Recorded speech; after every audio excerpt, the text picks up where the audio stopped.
நாளைக்கு பாருங்கள் எவ்வளோ மொட்டுக்கள் இருக்காங்க பூக்கிறதுக்கு. நம்ம செடிங்களில் ஃபுல்லாக மொட்டுக்கள் மட்டும் இன்றைக்கி ஒரு பார்த்துடலாம்.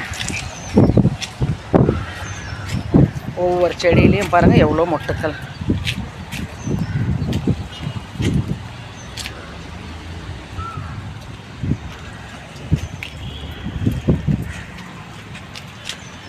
ஏங்க இதெல்லாம் பறிக்கவே மாட்டேங்குது பாருங்கள்.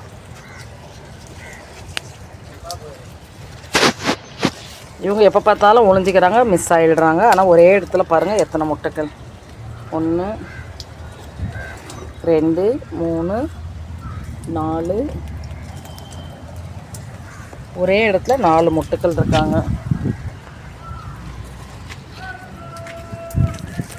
சாண்டல் கலர் கட் பண்ணி விட்டு இப்போ தான் வராங்க. இன்றைக்கி ஒரு பூ இருக்காங்க, நாளைக்கு ஒரு முட்டைகள் இருக்காங்க.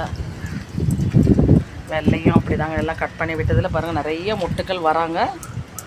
ஆனால் ஒரு பூக்கள் தான் இப்போ ரெடியாக இருக்காங்க நாளைக்கு பூக்கிறதுக்கு. இட்லி பூக்கள் நேற்று எல்லாம் பறிச்சோம், இருந்தாலும் இருக்காங்க. அரளி பூக்கள்,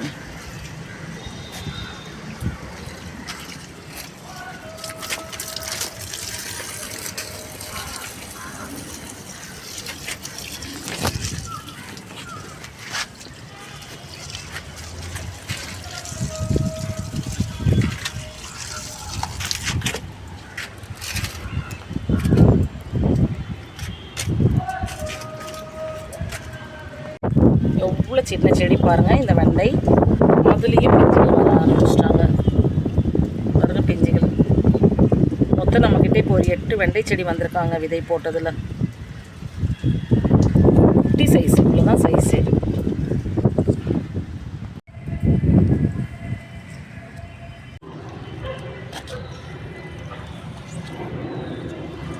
அப்படியே நம்ம தோட்டத்தில் 5 விதமான அறுவடைகள்லாம் ரெடி ஆகிட்டாங்க. தக்காளி, வெண்டைக்காய், பச்சை மிளகாய், கத்திரிக்காய், அவரைக்காய் எல்லாமே காயாக வந்துட்டாங்க பாருங்கள்.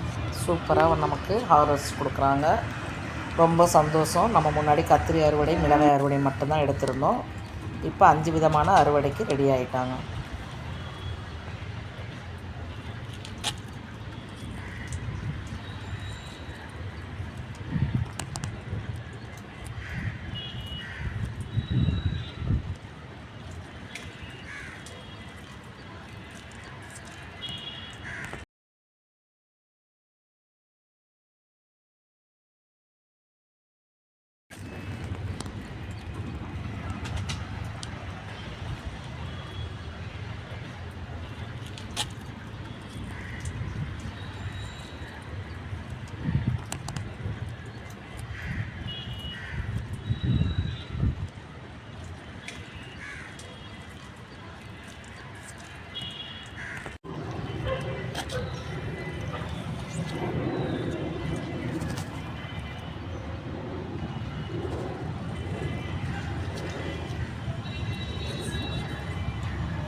நம்ம கட் பண்ணி விட்டுருந்த முருங்கை பாருங்கள். சின்ன செடியிலே எவ்வளோ கீரைகள் பாருங்கள்.